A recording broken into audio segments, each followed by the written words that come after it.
mojawapo. Siri yake kubwa, alikuwa anatoa sana. Watu wengi wanadhani, nitasema maneno kidogo ya kiuchumi, wengi wanafikiri kwamba 1 ukijumlisha 2 utapata 3, na ni kweli 1 ukijumlisha 2 utapata 3, lakini niwaambie kwenye Uislamu ni kwamba 1 ama 2 toa 1 ndio unapata 3. Maana yake ni kwamba ili Mwenyezi Mungu akuongezee lazima utoe. Kwa hiyo vitu vitatu ambavyo ningependa tuchukue kama nasaha kwetu sisi sote, ili kuona kwamba msikiti unaweza kufanya kazi nje ile ambayo tumezoea kuswali, lakini pili, lazima tunashirikiana kama jamii ya Kiislamu, na tatu ni lazima tujenge tabia ya kutoa. Hapa nimezungumza na Dr. Zuberi kwamba hawa vijana wanahitaji kusaidiwa. Alhamdulillah, kuna watu wameanza kuwasaidia na wengine wanaondoka na wengine bado wanahitaji msaada.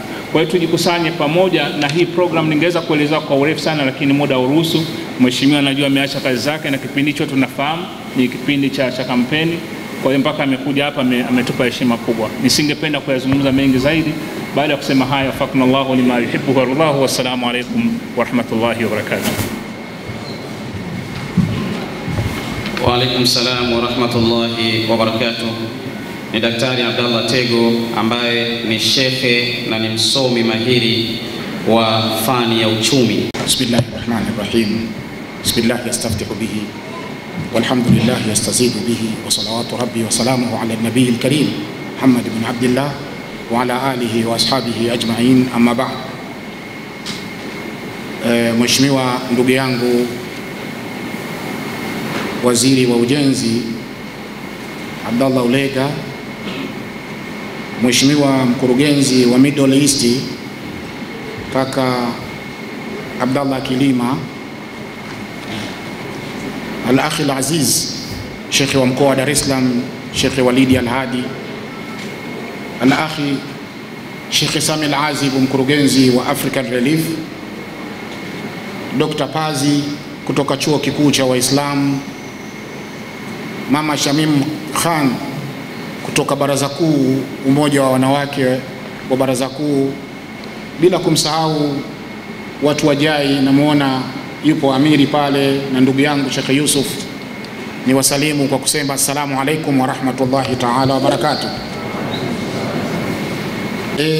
Naltaqi al-yawm fi munasabatin mubaraka taghmuruha mashaa'irul fakhri wal i'tizaz linwaddi'a nukhbatan min abna'ina an-najihina alladhina nalu sharafa al-qabuli limuwasalati dirasatihim في جامعة العالمية البخاري في ماليزيا. لقد ولد معهد ابن الجزري من روح الإيمان والعطاء ليكون منبعا للعلم والنور ومدرسة تخرج الجيل الذي يجمع بين حفظ القرآن الكريم وفهم الحياة، بين علم الدين وإتقان العمل، ليكون فاعلا في مجتمعه نافعا لوطنه رافعا لراية الإسلام أينما حل.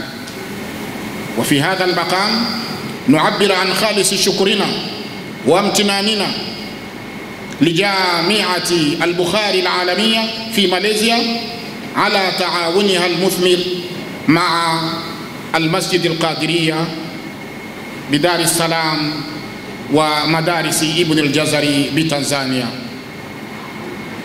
على ما قدمته من منح السخية لأبنائنا، نراها استثمارا حقيقيا في الإنسان والعلم والرسالة. كما نوجه شكرنا إلى كافة المؤسسات والشركات والشركاء الذين ساندونا في مسيرة هذا العمل الجيد. Ndugu zanguni, sisi tunamshukuru Mwenyezi Mungu kwanza kabla ya yote kwa hili jambo ambalo ni la kihistoria katika nchi yetu. Sisi wote tunajua historia ya Waislamu ya kielimu katika nchi yetu, na kila mwenye kupenda maendeleo ili jambo lazima litamgusa, kwa sababu ni kiu ambacho tunachokihitaji kwa sana. Bado tuna chuo kimoja katika Tanzania, kimoja tu. Bado hatujavuka asilimia hata 25 katika vijana wetu wanaoingia katika vyuo vikuu. bado vijana wetu wako mitaani. Kwa hiyo kupata jambo kama hili ni jambo la faraja, ni jambo la kumshukuru Mwenyezi Mungu Subhanahu wa Ta'ala. Tunasema alhamdulillahi rabbil alamin. Niwapongeze sana ndugu zangu wa karibu, Dr. Idi na timu nzima ya Al-Qadiriyya kwa juhudi kubwa walizozifanya mpaka kuwapata wabwana wa Al-Bukhari na mpaka kufikia katika hatua hii. Leo tunawaaga ndugu vijana wetu 13. Mwenyezi Mungu awajalie wapate kheri ambazo zinazokusudiwa huko ambako tunakokwenda. Tunatoa shukurani kwa wale waliotusaidia, kwa sababu vijana hawa scholarship yao ni full scholarship watakapofika kule, lakini tunatakiwa tuwasafirishe kutoka hapa kwenda kule, na vile vile tuwatengenezee permanent na visa yao ya kimasomo kule, ambayo inahitaji kiasi fulani cha pesa. Kama mlivyosikia, kuna watu waliotoa mchango ya namna moja au nyingine. Tunawashukuruni wote ambao mliotoa mchango. Kuna muhisani wetu mmoja, yeye hataki kutajwa, lakini yuko mbele sana katika mambo yetu, kila jambo letu anakuwa mbele. Kwa hivyo anavyoniona anajua kwamba namkusudia yeye. Tunakushukuru kwa ulichotupa, na Mwenyezi Mungu Subhanahu wa Ta'ala atazidi kukunyanyua na kukupeleka mbele katika mambo yako yote ambayo unayokwenda nayo inshallah. Kama tunavyowashukuru Amana, tumesikia hapa Amana wametoa mchango wa tiketi 3. Tiketi 3 hizi wametoa dola 1800, dola 1800 tiketi 3. Sisi tunatakiwa tiketi 10 bado. Hatuna pesa ya tiketi 10. Tuwaombe watu wema mnaotusikia, tunahitaji tiketi hizo, na sisi hatuhitaji pesa. Tunakupa passport ya kijana, unamnunulia tiketi, kijana anakwenda sehemu kusoma na akirudi ni faida ya Waislamu. Kwa kweli tunatoa shukrani za dhati kabisa, kama tunavyowashukuru Bukhari wenyewe, na vile vile ni washukuru watendaji wangu ambao tuloshirikiana bega kwa bega katika kulifanikisha hili jambo. Ukhti Aisha Mtangi,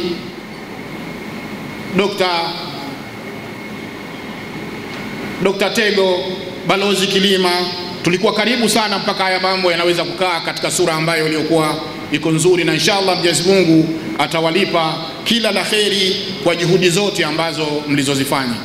Nitakuwa mchoyo wa fadhila kama sikuwashukuru vijana wangu, na kwa makusudi kabisa naomba nimwite mwenyekiti wa kamati aliyopanga mambo haya aje kutoa salamu tu.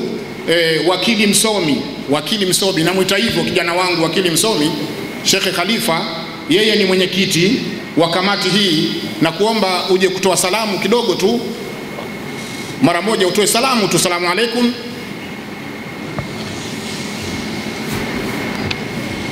Assalamu alaikum wa rahmatullahi wa barakatuh. Haya ni matunda ya kazi hizi, lakini zilianzia nyuma huko. Huyu bwana ni wakili katika mahakama kuu ya Zanzibar na ya Dar es Salaam, lakini ni hafidhi al-Qur'ani pale alipo, na amesoma katika mtiririko wa namna hii. Kwa hiyo mambo yanaendelea. Vile vile nikimtambulisha kijana anayetufanyia MC hapa, Salim, hivi sasa yeye anahadhiri doktora katika uchumi wa Kiislamu na yuko Amana Benki, na vile vile ni hafidhi al-Qur'ani. Na haya ndio tunayoyataka ndugu zangu. Hapa tunao madaktari, tunao mainjinia, na tunahitaji huko tunakokwenda sio tupeleke nje tupate vyuo vikuu vya namna hiyo katika nchi yetu, lakini vile vile tunao mashekhe, wako vijana ambao waliomaliza katika vyuo vikuu Sudani, wamecombine fani zote mbili. Wako vijana ambao waliomaliza vyuo vikuu Saudi Arabia, Madina huko, wamecombine elimu zote mbili, na hili ndio tunalotaka tuipate Tanzania iliyonyanyuka, Waislamu waliokuwa na mchango katika jamii yao, ili tufanikiwe zaidi na zaidi. Hadha wa billahi tawfiq, wassalamu alaikum wa rahmatullahi wa barakatuh. Rahim. Alhamdulillah ala kulli ni'ma wa sallallahu wa sallam ala ashrafil umma sayyidina Muhammad wa ala alihi wa sahbihi ajma'in. Amma ba'd. Mheshimiwa rasmi, Mheshimiwa Balozi kakaangu Dr. Tego, mwenyeji wetu Sheikh Ali bin Athmani Kapolo, na wahadhirini wote wakina mama, kwa wote nimtaje Mama Shamim Kam, wanahabari na mimi mwenyewe. Assalamu alaikum warahmatullahi wabarakatuh. Nimepewa dakika 3 na mimi nijitahidi nitumie moja, lakini kwanza nianze na lile, watu wa lugha ya Kiarabu kuna fani inaitwa balagha. Miongoni mwa vipengele vyake kuna kitu kinaitwa tashwik. Tashwik au wanaita ta'jilul masala. Niseme katika watu 10 waliobaki, tiketi 3 natoa mimi.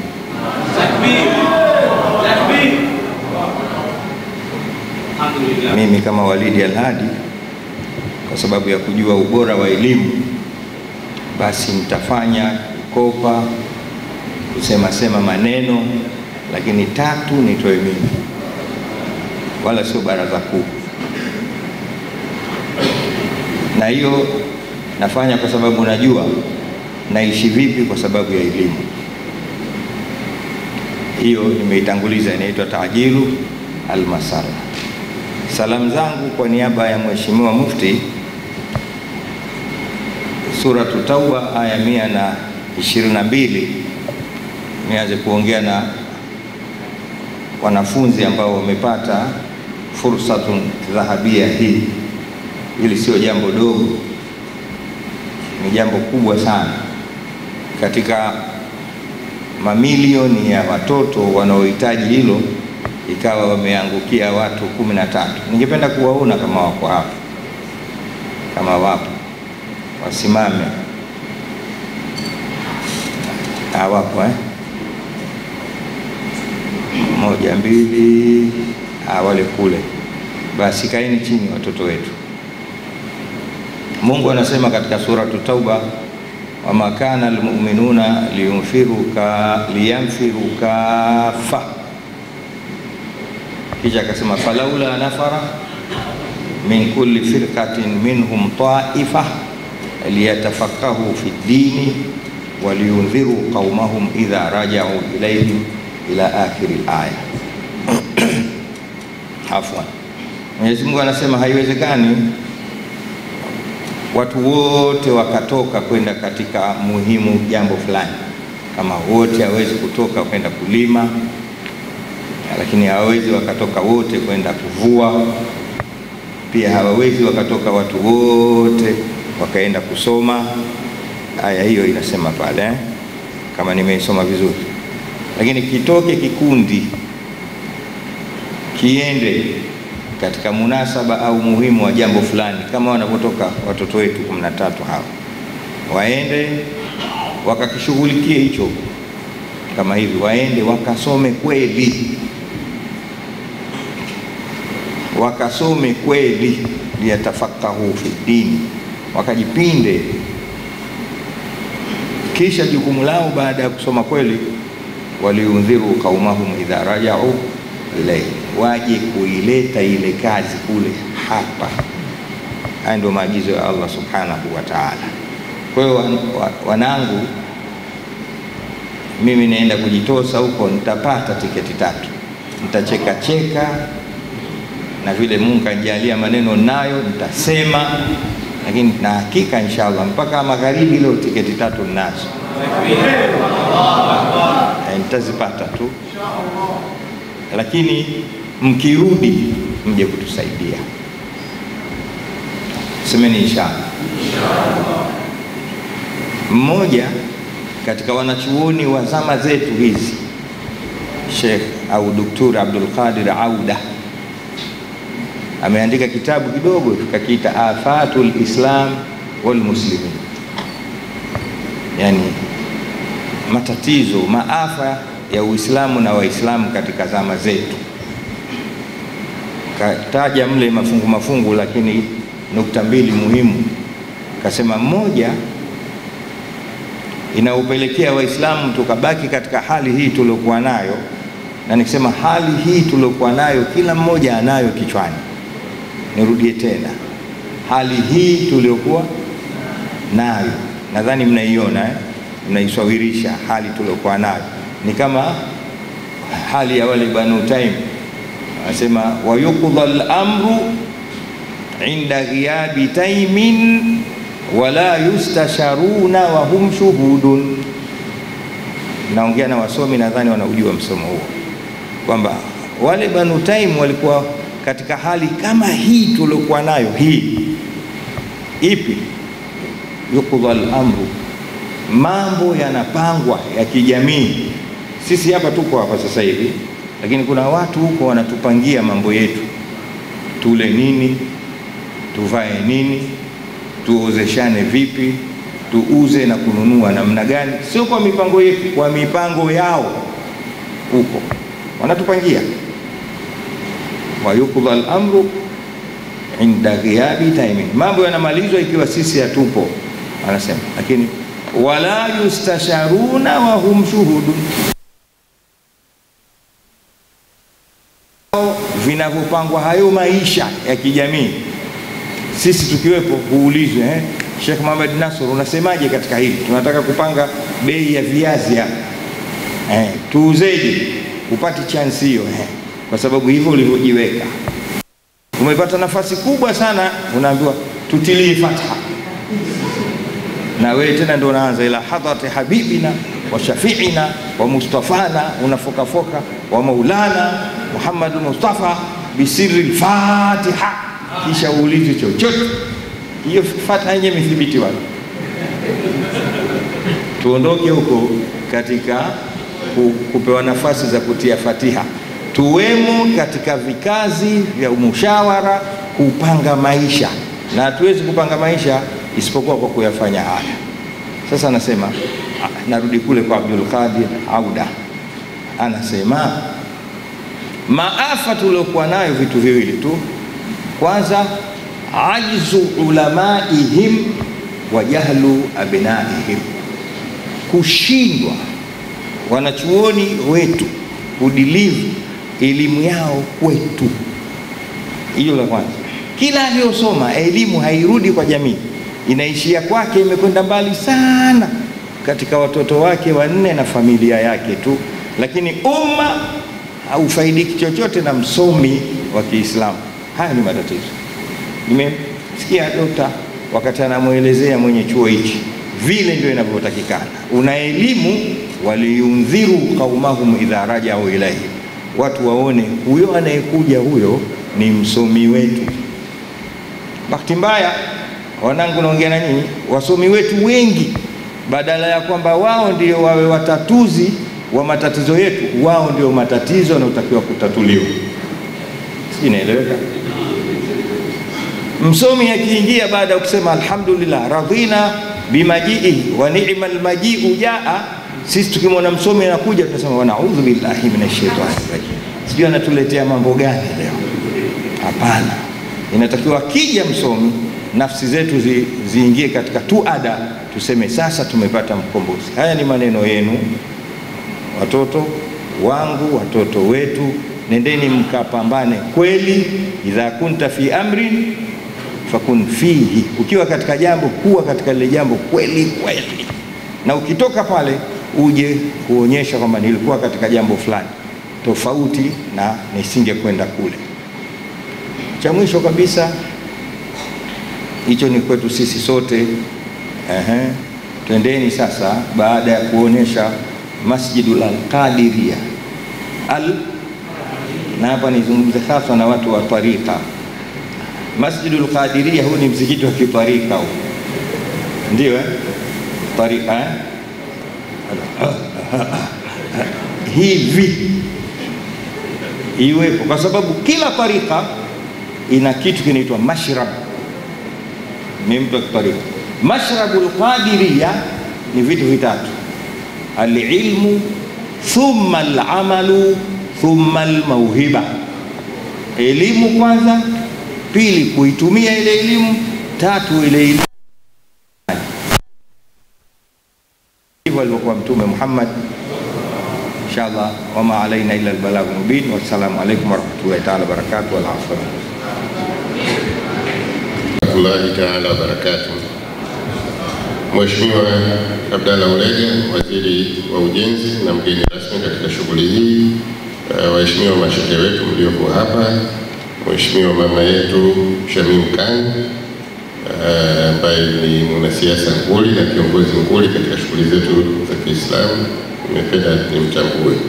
Naomba nichukue nafasi hii kwa niaba ya Masjidi Kadiria pamoja na Tahfidh na Al-Nama Foundation na Masjidi Al-Bukhari kutoa shukrani zetu za dhati kwa mgeni rasmi kwa kukubali kuwa mgeni rasmi katika shughuli hii, na tunafahamu kipindi hiki ni kigumu na kwamba katika lugha fupi tunasema ni kipindi ambacho waheshimiwa kama nyinyi mnakuwa na tui jikoni ambalo linahitaji kuangaliwa kwa makini ili lisifoke na kumwagika. Lakini pia ni washukuru wenzetu wa Amana Bank kwa ufadhili wao waliotoa, lakini pia tumshukuru Sheikh Walid Al-Hadi kwa mchango wake, lakini pia ni washukuru waandaaji wa shughuli hii, kamati ya maandalizi chini ya mwenyekiti wake.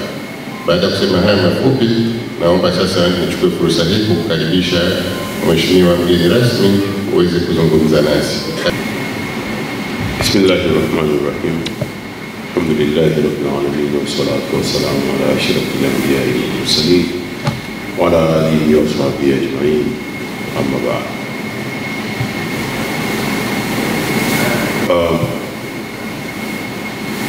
Professor Jafar, Vice Chancellor, Al-Bukhari University, Bakwata representatives, Mama Shamim Khan, and Sheikh Mohammed Nasser, and Sheikh Walid Al-Hadi, Sheikh Osman Kapoor, Unjaza Schools Director, Excellency Ambassador Abdallah Kilima, Dr.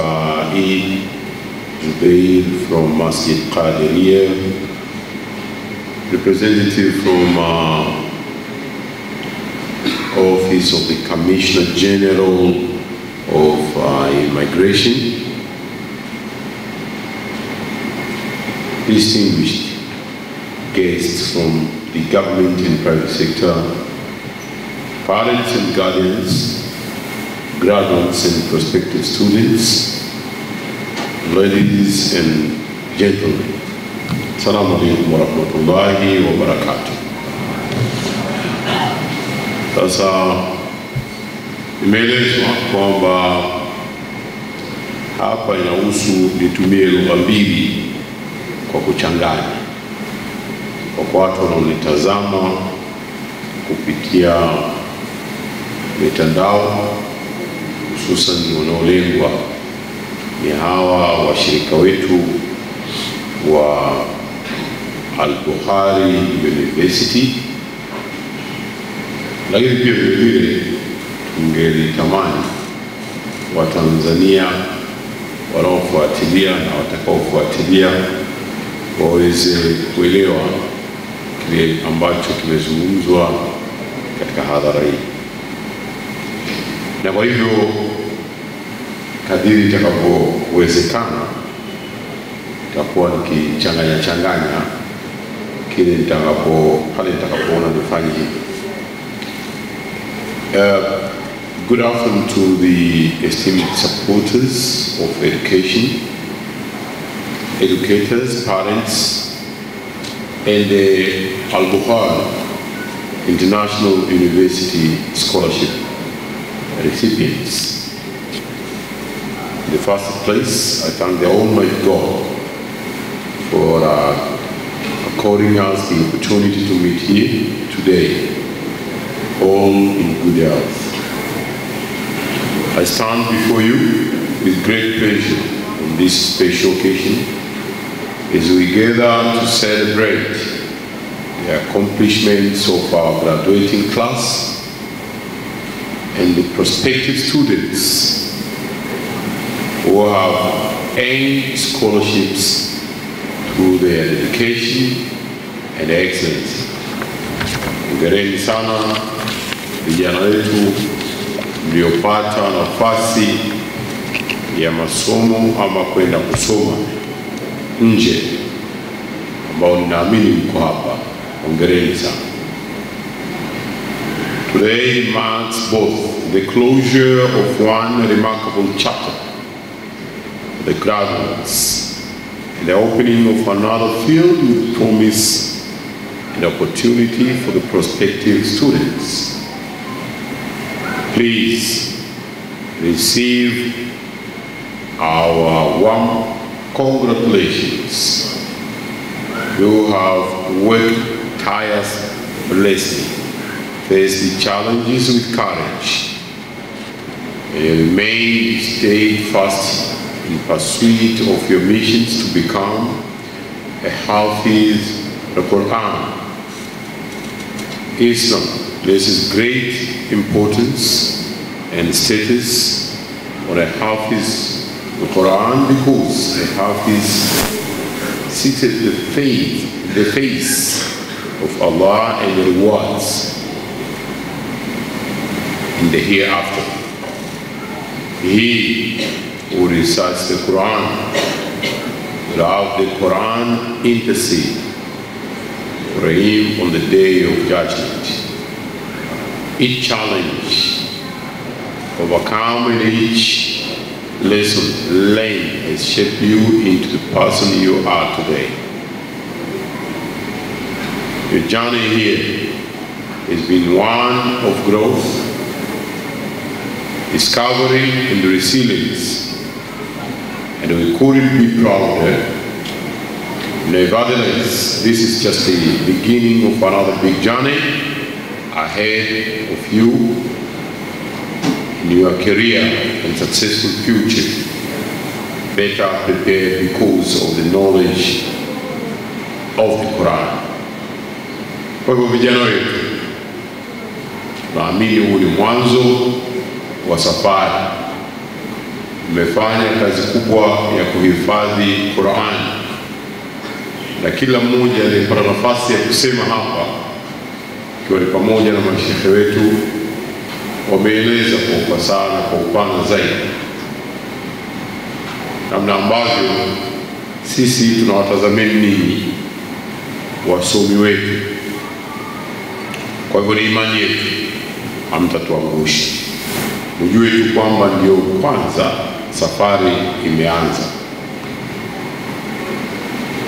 Prospective students, we would like to extend our special recognition.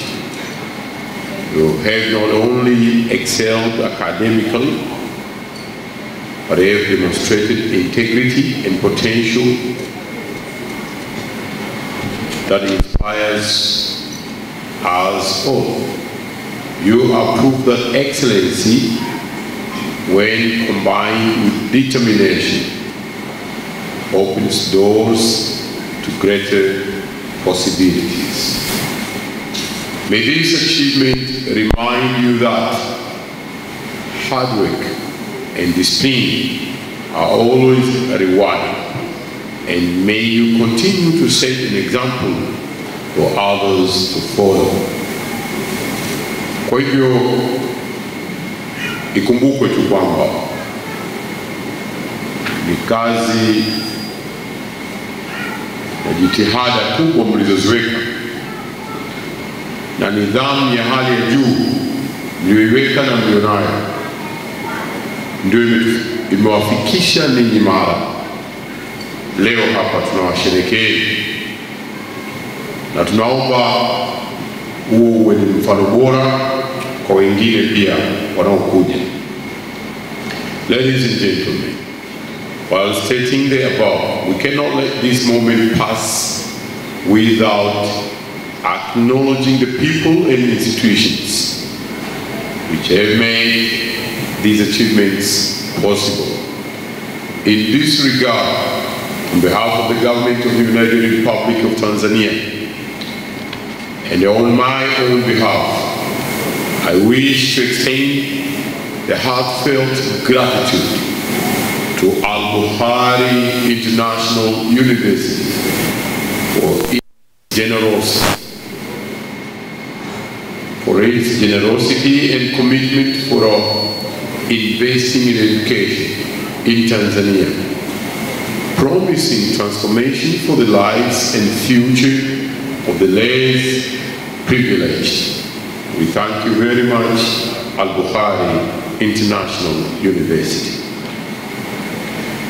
You have not only provided financial support, but also offered hope and opportunity to bright young stars. The government of Tanzania underscores equity and access to education and greatly acknowledges your support in realizing this. We cannot thank you enough and ask Allah to reward you abundantly. With the same deep gratitude and appreciation, I acknowledge Nama Foundation Malaysia, who tirelessly and commendably seek to empower the education sector. Your efforts have not gone unnoticed. Amana Bank of Tanzania has been a partner in development and has assisted major transformations in development in the community, and your significant support has not only empowered individual students, but has also strengthened our shared mission of nurturing capable, responsible, and visionary leaders. Kwa hivyo tunawashukuru sana Amana Bank, tunawashukuru sana pia Nama Foundation of Malaysia. Distinguished guests, in the same vein, allow me to congratulate Masjid Qadiria and Ibunjaza schools. Ibunjaza schools, asanteni sana. Na mimi nikiwa kiongozi kutoka wilayani Mkuranga, mahala ambapo Ibunjaza schools ndio makao makuu, ninajivunia sana Ibunjaza inapofanya mambo makubwa na mazuri ya kujenga jamii. Na ninakupongeza sana Sheikh Kaporo na timu yako nzima, kwa sababu kazi mnayoifanya ni kazi yenye kuonekana hadharani na ni kazi inayokubalika katika jamii, na tunawaombea Mwenyezi Mungu awabariki sana, muendelee kuitengeneza jamii iliyo bora. Members of the task force and all well wishers for their dedication towards this initiative. This has only been possible through their partnership, and I am confident that they have sown seeds that will yield innovation, leadership, and progress in our communities beyond. On behalf of the entire institutions and all the students whose you have touched, we sincerely say thank you. Your impact will be felt for years to come, and your support has created a legacy of empowerment that we deeply cherish. On that basis, allow me to convey special regards from My Excellency Dr. Samia Suluhu Hassan, the President of the United Republic of Tanzania, who was very impressed when she heard about this initiative. She has strongly encouraged cooperation in the education sector with the government support where applicable to expedite the process. And ladies and gentlemen, let me say that Her Excellency Dr. Samia Suluhu Hassan received the request from Ibn Jazar, from Al-Qadiriyya Masjid, and from the guardians and the parents of the 10 nominees, students who want to go for scholarships to Malaysia, and that the remaining 6, if not 7, tickets will be bought back. Kwa hivyo Allahu Akbar, niseme tu kwamba Dr. Samia Suluhu Hassan atalipia tiketi 7 za wanafunzi waliosalia. Inshallah. Kwa hivyo tutafanya utaratibu wa mawasiliano ili kusudi watoto wetu hao waweze kupata nafasi ya kuweza kwenda na kushiriki masomo ili waje kuisaidia jamii ya Watanzania, lakini pia ili wapate kuja kuisaidia dunia. To the parents and guardians, heartfelt appreciation to you all, na hongereni sana wazazi wote wa wanafunzi hawa ambao wamehifadhi Qur'an katika vifua na akili zao. Hongereni sana, si kazi nyepesi, si sote tunatamani hivyo, lakini si jambo nyepesi hata kidogo, na hasa ukizingatia wakati huu ambapo watoto hawapati nafasi ya kutosha ya kusoma madarasati, wakati huo wanasubiriwa na masomo ya kisaikula. Kwa hivyo ni changamoto kubwa inayotupata. Kwa hakika ukiona mzazi amefanikiwa katika jambo la namna hili, unapaswa kumpongeza sana. As we bid farewell, let us remember that for the graduating class, graduation is not the end of learning, but the beginning of a lifelong journey. Wherever you go, carry the values you have learned along the way. Na pia tena kusema yale ambayo wamesemwa na wengi hapa. Hii hatua ya leo mmefikia wasomi wetu, watoto wetu, sio mwisho wa mafanikio au sio mwisho wa safari yenu ya maisha, ila ndio mwanzo. Kwa hivyo huko mbele mnapokwenda, jitihada zaidi zinahitajika. Kwa hivyo mjue tu kwamba ndio kwanza kazi imeanza. For the scholarship students who will soon leave for Malaysia, we are optimistic that you will achieve excellence and inspire other students in years to come. Always remember that you are and ought to be good ambassadors of Tanzania in Malaysia. Carry yourselves well and do justice to the opportunity. Tunawataraji mkawe mabalozi wema, hata watu wakiwaona wajue kwamba tabia yenu njema ndio tabia ya vijana wa Kitanzania na ndio tabia ya Watanzania.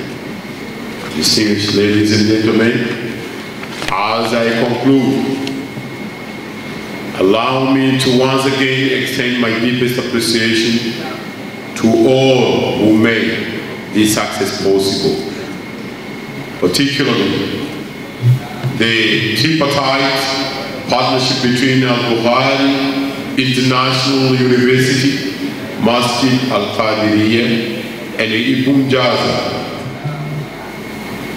schools for the valuable contribution that will undoubtedly impact these students' lives as well as the momentum towards making Tanzania an economic success. The Vice Chancellor, Professor Jaffer, all assisting parties, while the initiative seeks to assist the students from financial challenge situations, the decision to admit ordinary level graduates who will first upgrade with a foundation course solves a great challenge the Muslims Ummah has been facing, where the transition to higher education drops out significantly due to various socioeconomic reasons. Today, we witness an impactful remit, and we say, Asante Sana, thank you so much. As I conclude, let me again reiterate the government's continuous support to these endeavors. And once more, congratulations to all graduates and scholarship recipients. May your future be bright, and your dreams be bold, and your impact be lasting. Na kabla sijamaliza, nirudie kuwapongeza tena sana wahitimu wote ambao wamepata fursa ya nafasi hii ya kwenda kusoma. Tunawatakieni kila laheri katika nafasi hii mliyopata. Tunawatakieni kila laheri katika safari yenu. Tunawaombea Mwenyezi Mungu Subhanahu wa Ta'ala awajalie ndoto zenu zikatimie, na inshallah Ta'ala kama Sheikh aliposema hapa, muende mkapate maarifa ambayo yatakuja kuifaa jamii ya Tanzania yote kwa ujumla wake bila ya kumbagua yeyote, na mkaifanye dunia pia kwa elimu na maarifa mtakayopata. Na mwisho, nitumie nafasi hii kwa wazazi kwa kuongezeni tena kwa mara nyingine, kwa wale ambao wamefika umri na wakajiandikisha, sina budi kuwaombea ya kwa kwamba kwa kuwa muda huu wote kila mmoja anafahamu kwenye wakati wa uchaguzi, na kwa hiyo ni vizuri kila ambaye amejiandikisha aende ajitokeze kwenda kutimiza haki yake ya kupiga kura, kumchagua kiongozi anayemtaka. Lakini tuwahusieni pia vile vile kufanya jambo hili kwa amani na utulivu. Nenda akapiga kura, rejea nyumbani kusubiri matokeo. Tusishiriki katika namna yoyote ya vitendo vya hovyo ya uvunjifu wa amani.